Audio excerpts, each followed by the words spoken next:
Buenas noches, voy a retomar lo que estaba diciendo para que quede aquí en el registro. Decía, mis amados, que el glosario o la investigación o la consulta que ustedes tienen allí, supongo que ya la tienen lista, preparada, me va a servir de marco conceptual, diría alguien muy técnico, un tecnócrata. Diría, nos va a servir de marco ¿para qué? Para que yo pueda profundizar un poco en la explicación de que la oración, Gloria, del viejo pacto, esto es, la oración del alma viviente, no es nada equiparable a la oración desde la plenitud en Cristo, desde la unidad plena con el Espíritu y la conciencia eterna. El mismo Señor Jesús estuvo limitado en sus oraciones, porque recuerden que Jesús de Nazaret vino a participar de carne y sangre, esto es, a participar como alma viviente en esa estructura misma que el pecado arruinó al principio. Por eso es que decía hace un momento, cuando ustedes miraron que hicimos un análisis y este estudio pues cortito de los salmos, por lo menos hasta el 30, hasta, bueno, no recuerdo, hasta los salmos que llegamos, Gloria.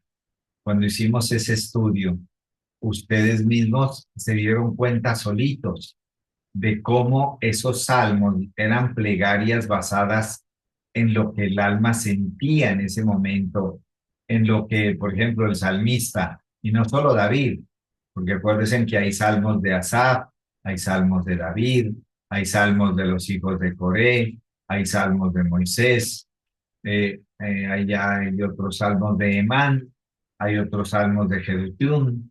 En realidad, el libro de los salmos es un compendio de 5 libros y en el libro de los salmos tenemos múltiples autores, todos ellos pues con características almáticas muy particulares. Por ejemplo, el Salmo 3 cuando ustedes lo vieron y analizaron el Salmo 3, el Salmo 1, el 22, el 15, el 14, el 51, no sé si al el 32 y el 51. Ustedes mismos se dieron cuenta que mientras hay salmos proféticos, eminentemente proféticos, había otros salmos que eran una plegaria, un canto de dolor, un llanto, como en el caso del Salmo 3, que fue escrito cuando Absalón persigue a su papá David para matarlo. Entonces, mi querida Gloria, te doy la palabra. Di. El micrófono, Pastor, Gloria. Eso, sí. soy yo. Luisito, Pastor, dale, perfecto, sí, señor. no, no, ¿cómo es que le llama cuando uno va a decir algo? No, Una una, aclaración, acotación o comentario. un comentario, sí. Nosotros malinterpretamos con lo que tiene que ver, con lo que tiene que ser con la palabra. ¿En qué sentido? O sea, con el escrito, con la Biblia. Porque venimos acostumbrados a que empezamos leyendo historias, ¿sí? Como una historia desde el principio, por ejemplo, el Génesis, después el Éxodo, ¿sí? Pero cuando Sí, llegamos a los Salmos es un libro que no tiene principio ni fin. Se divide en 5 libros, pero con unos libros que no los colocaron, o sea, no es ninguna historia de nada, ¿ya? Sino que es algo que en el momento el salmista decía o expresaba, ¿sí? Porque si vemos a Reyes, entonces la Crónica de Reyes cuenta la historia de aquí, de que murió, después el hijo, después ya. sí, Entonces, ha habido una mala interpretación con respecto al Salmo, a los Salmos con respecto a eso, que pienso yo que es el único libro, o sea, el único, podemos llamarlo libro, el sí, único libro de la Biblia que no tiene un contexto como tal, como un principio y un final, sino que es una recopilación de todo y lo metieron ahí, hicieron una hamburguesa y listo. O decimos aquí como una salchipapa. Sí, Válido y valioso el comentario, Luisito, hombre, siempre usted tan acertado en estas observaciones, que dicho sea de paso, coincidimos, yo coincido personalmente en lo que tú dices, Luis, porque el libro de los Salmos, pues, si bien nos cuenta historias, pues no nos cuenta la historia de alguien en particular. Por ejemplo, cuando leemos el Salmo 27. es un momento en la vida de David cuando está en una campaña militar que las flechas le pasaban silbando por las orejas y por eso él escribe así, aunque un ejército acampe contra mí. El Salmo 51 y el 32, que son los salmos de la confesión de David cuando había pecado. Más adelante, por allá en el 84, tenemos un salmo de Moisés, que seguramente fue compuesto cuando empezaba el año, esto es en el tiempo de la Pascua, en el mes de Abib. Y lo que tú dices es cierto, los salmos no tienen un contexto particular, sino que cada salmito tiene un contexto propio. Esta es una parte muy importante a tener en cuenta, mis amados, cuando en algún momento ustedes vayan a predicar del libro de los salmos o vayan a evangelizar con los salmos o vayan a salmodiar con los salmos. De todas maneras, esa observación muy válida, Lucía. Así que para continuar, yo quiero que por favor, no sé si Luzmari, Gloria o Luis vayan a empezar con las palabras, por favor, que quedaron allí, como dije, para que me sirvan de marco, para profundizar un poco más en el tema este que nos detuvo y nos tiene en pausa, Glorita, acerca del alma. Bueno, pastor, yo estoy investigando casi todas las palabras, Ya, pero voy a leer una parte para que lo demás, Que nos toque una o sea, palabra cada a uno. cada uno. Entonces yo voy a leer porque el tema del inframundo, que fue lo primero que usted nos dijo, contiene muchos de los otros términos que usted mandó a investigar. Entonces yo voy a hacer como una introducción a todo y después cada uno pues vamos desglosando el tema. perfecto. Como ustedes lo hayan entrenado o se hayan puesto de acuerdo, está bien. Bueno, dice aquí, en la mitología griega, el inframundo se refiere al reino de los muertos, gobernados por Hades y su esposa Perséfone, algo así. En un Perséfone, Perséfone. Perséfone, en un lugar donde las almas de los difuntos van después de la muerte para ser juzgados y recibir su destino eterno. ¿A qué se parece eso? Bueno, voy a leer otro poquito aquí, después ya vamos debatiendo el tema. Dice, característica del inframundo, digo.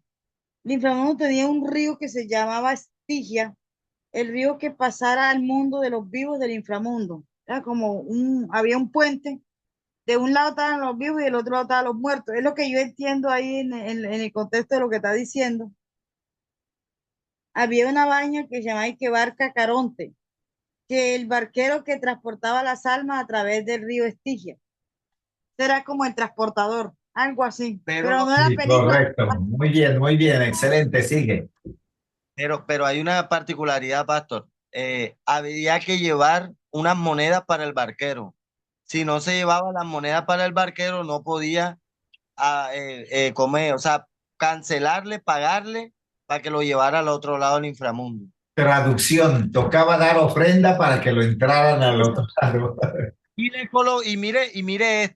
mire esto tan particular, que los vivos le colocaban a los muertos las monedas para los barqueros en los ojos. En los ojos le colocaban dos monedas. Sí, señor, muy bien. Moneda para el Cuando barquero. morían los pobres, cuando morían los pobres, como nadie ponía monedas, los pobres eran las almas que quedaban errantes vagando en el río Estigio. Sigue, Glorita, Y interesante. Sigue, por favor.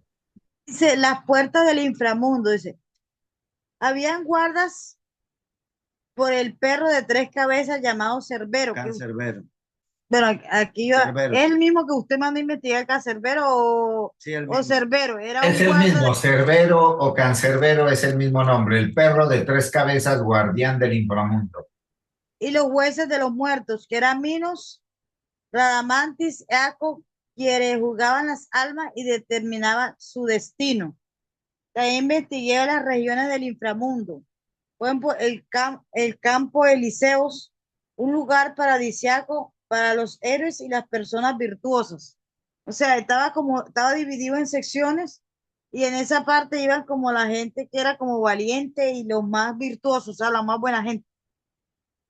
supuestamente, pues, estaba el Tártaro, un lugar de castigo y sufrimiento para aquellos que cometieron crímenes graves, y la llanura de Asfodelo, lugar neutral para las almas que vivieron vidas neutrales.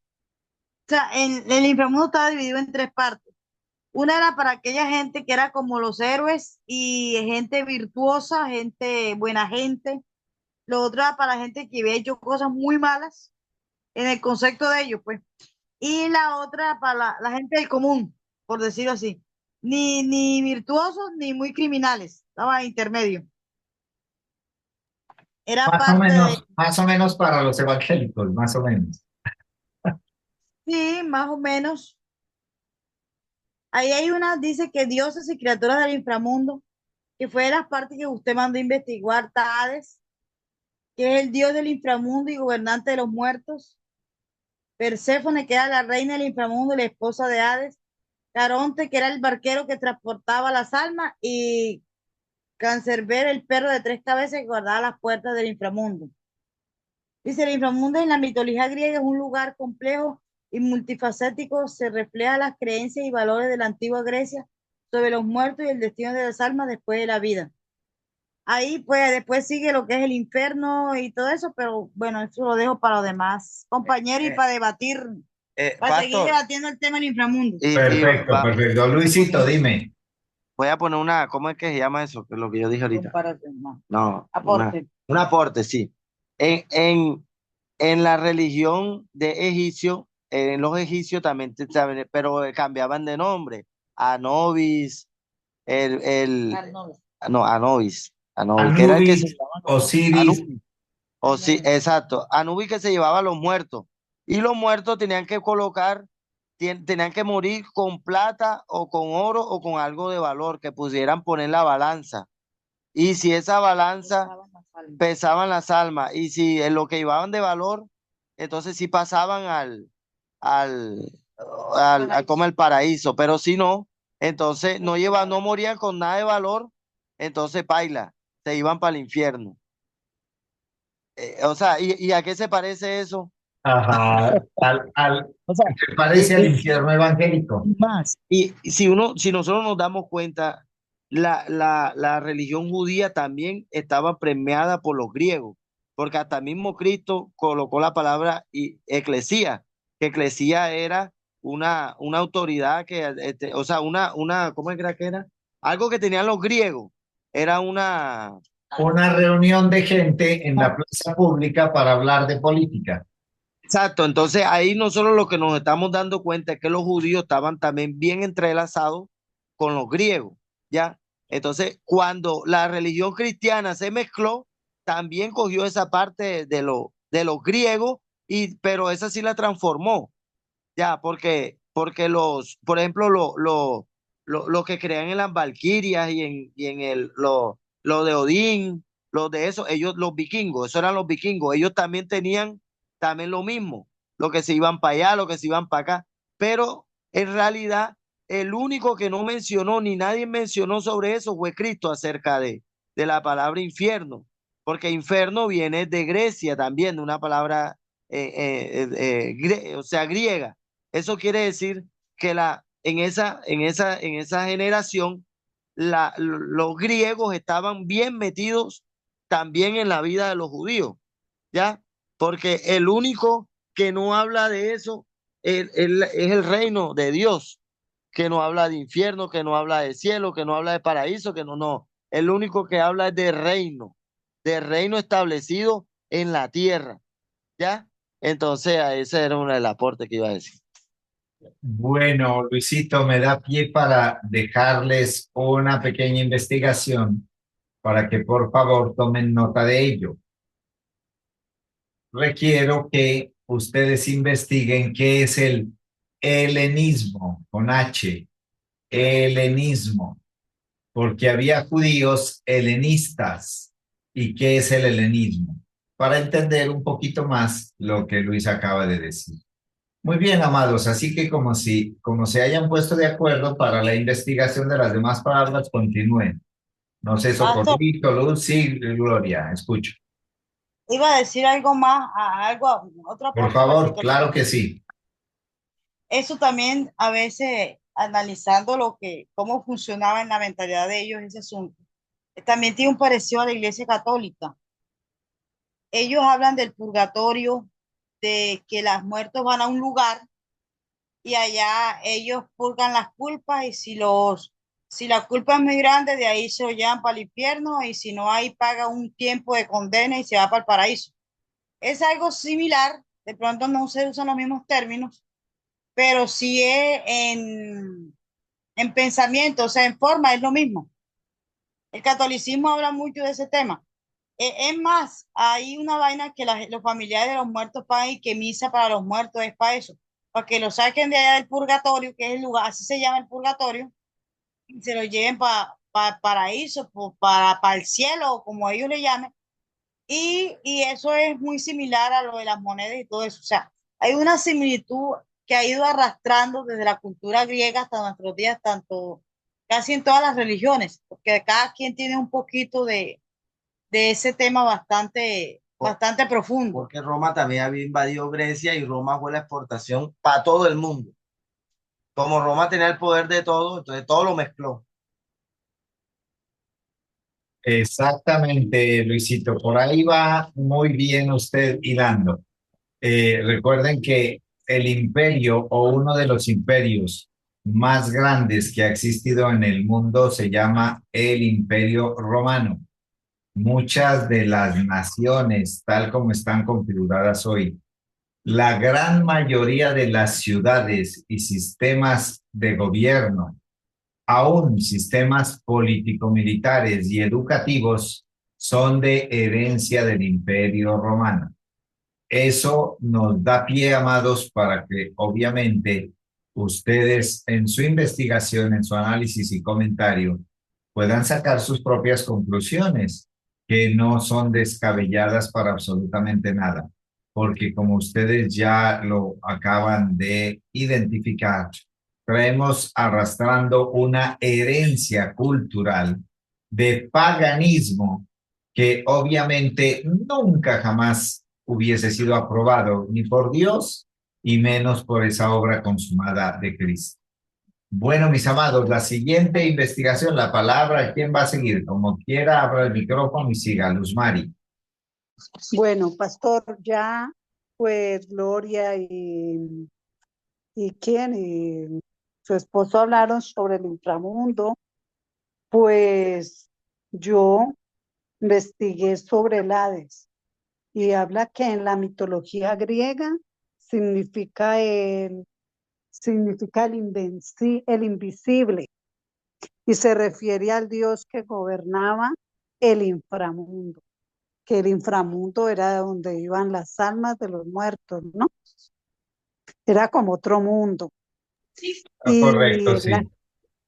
el Hades, el reino de los muertos, también se conocía como el dador de riquezas o Plutón y se le asociaba con la protección de los muertos y su reino sombrío. Y pastor, yo pues investigando y leyendo esto decía, bueno, ¿cuántas veces nosotros decíamos como creyendo, como defendiendo la iglesia, decíamos, y las puertas del Hades no prevalecerán contra la iglesia? Y lo repetíamos como con poder, queriendo decir que, pues como que lo malo no iba a poder destruir la iglesia. Y ahora nos damos cuenta que es el Hades, ¿no? Que significa el invisible y el Dios que gobernaba el inframundo, o sea, esa parte donde se iban las almas, ese otro mundo, donde iban las almas de los muertos. Bueno, o sea que esto era un reino de los muertos y también se conocía como el dador de riqueza y se le asociaba con la protección de los muertos y su reino sombrío. O sea que estábamos muy equivocados yo cuando decía que el Hades no prevalecerá contra la iglesia porque según esto era algo como una protección de los muertos, ¿no? Según esto, no teníamos ni idea. Bueno, Zeus, Absolutamente total confusión, Luz Mari. Sigue, por favor. Zeus, dios del cielo y trueno, el más importante de los dioses olímpicos.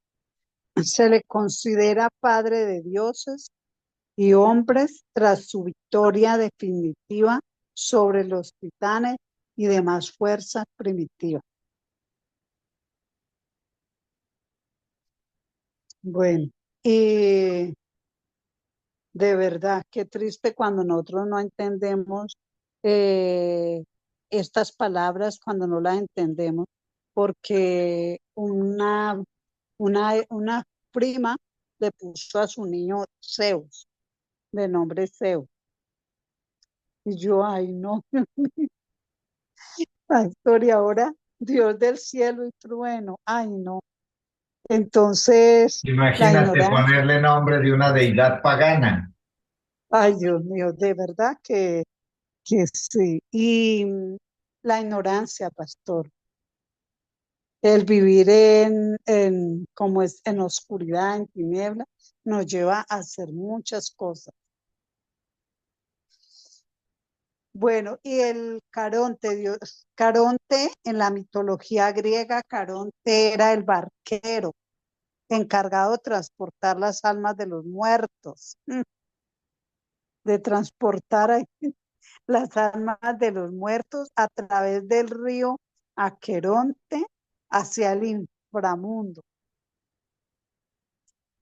hacia el inframundo. Y se le representaba como un hombre mayor, feo y arrugado, con una fuerza sobrehumana para cruzar el río. Las almas debían pagar un óbolo, moneda, ¿no? Quienes no podían pagar eran condenados a vagar por la orilla durante 100 años.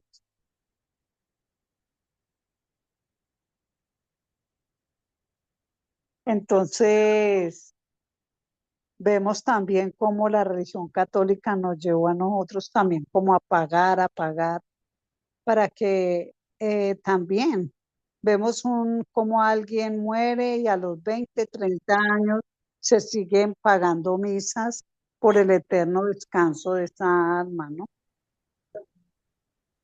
Se sigue pagando misas por el eterno descanso después de 20 años. O sea que según eso, esa alma todavía está vagando, vagando. No Estaba sabemos por el bien. río y no ha podido pasar al otro lado. Ajá, sí, pastor. Pastor, Sí. Sí, Glorita, sí, Sí. sigue. esto iba a aportar algo respecto al tema que estamos hablando, que de eso sé que esto se va a extender para otros lados, entonces lo voy a empezar a extender un poquito. Eh, Hablando de lo que habla Apocalipsis, de la gran ramera y que todos bebimos del vino de la gran ramera, que todos sabemos que es la religión que contaminó todo. Eh, no puedo decir que todas las religiones en el mundo, porque sé que hay muchas y no las he estudiado todas, pero al menos de este sector del mundo, de Colombia, vamos a decirlo, la mayoría tienen una mezcla que todo fue exportado desde las leyes de la ley mosaica, una parte de la ley mosaica, y la mezclaron en parte con el evangelio, el cristianismo, el evangelio real. Sí, una mezcla, y todos tienen esas dos cosas, pero basado en religión, obvio. Ahí no hay verdad absoluta, sino simplemente una mezcla. Por eso fue que se decía que Jerusalén era la gran ramera y de ahí que ella exportó ese vino, porque en sí toda la mezcla religiosa en sí viene de allá. O sea, al menos lo que yo conozco, como voy a mencionar algunas, estamos aquí solos, no estamos ofendiendo a nadie, creo. Los evangélicos, los adventistas, los testigos de Jehová, los mormones y algo otras que se me escapan en el momento, que son muy conocidas aquí o las que uno más conoce, el catolicismo, Todas, esto, Glorita, todas las religiones basadas en la Biblia. Exactamente, eso iba a decir, los que están basadas en la Biblia como tal, todas tienen la misma, o sea, por eso fue que la gran ramera nos exportó la religión, porque de ahí vinieron todos, o sea, por ejemplo, los adventistas, yo conozco un par de vecinos míos que ellos son adventistas, y ustedes escuchan hablar y, bueno, hablan igual que los evangélicos, de Cristo y muy bonito, y la vaina y la cosa, muy simpático, es más, la gente son hasta buena gente y tienen buen testimonio, la gente, ¿para qué? Pero ellos no comen cerdo, ellos no comen pescado, ellos guardan el sábado. Mire, esa gente los sábados ni se enferman, ni siquiera van al hospital. Desde el viernes a las 6 de la tarde ellos dejan de comer y dejan comida hecha porque el sábado no pueden cocinar.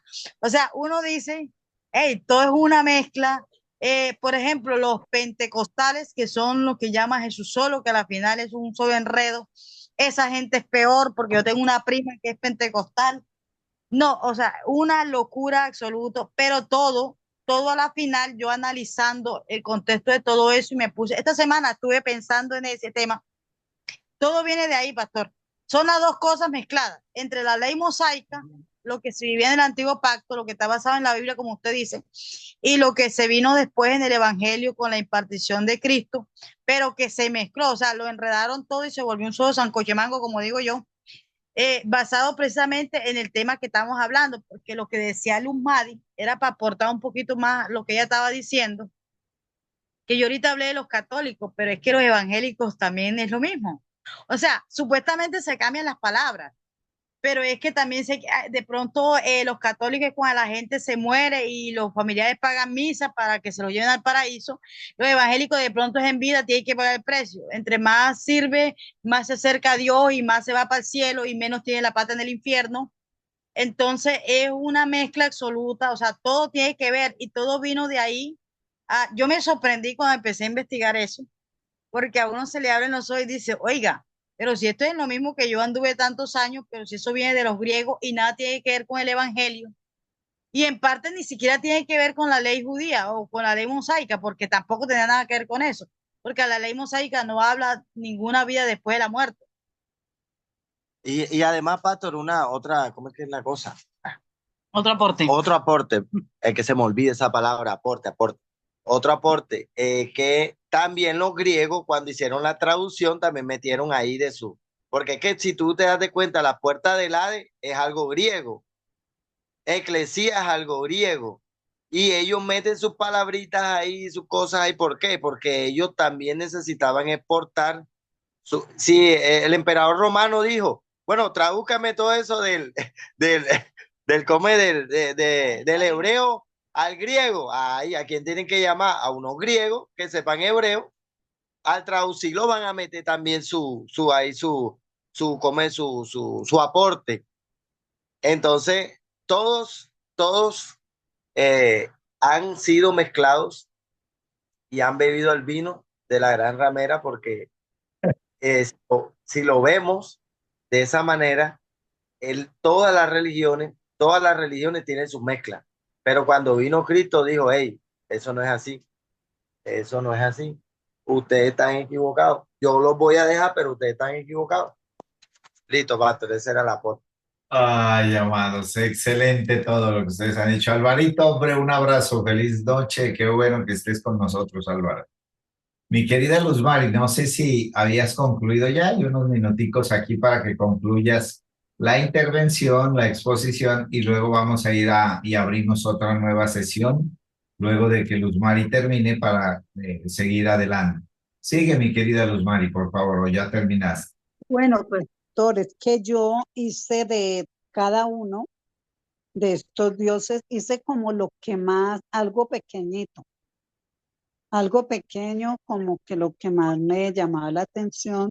Está perfecto, Entonces, sigue, sí, está muy bien, sigue entonces. Caronte, en la mitología griega, Caronte era el barquero encargado de transportar las almas de los muertos a través del río Aqueronte hacia el inframundo. Se le representaba como un hombre mayor, feo y arrugado, con una fuerza sobrehumana para cruzar el río. Las almas, bueno, ya es que las almas tenían que pagar y es, quienes no podían pagar quedaban penando por la orilla del río, ¿no? como 100 años. Y luego cancerbero tiene dos significados, criatura mitológica de 3 cabezas. En la mitología griega se refiere al perro de 3 cabezas que custodiaba la entrada al Hades.